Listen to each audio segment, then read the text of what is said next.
Pilipina, suksesangin ang may sangi, orang Jesus. Pilipina, sangkay dingin, kahon na ihi, ay nag-iba. Orang Jesus, orang Jesus,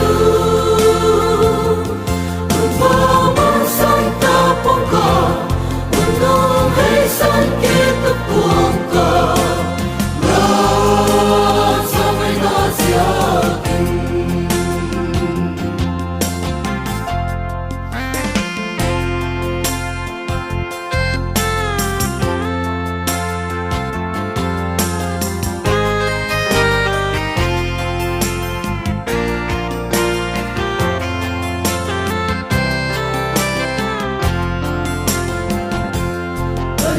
Kahingkapya, lalapin na, katinati, tumanili.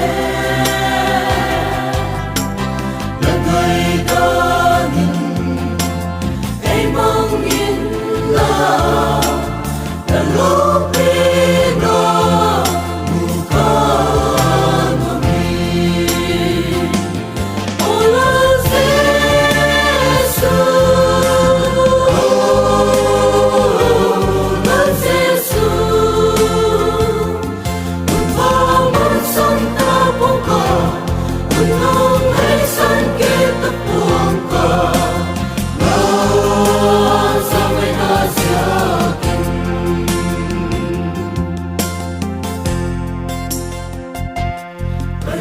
Kahingkapya, lalapin na, katinati, tumanili.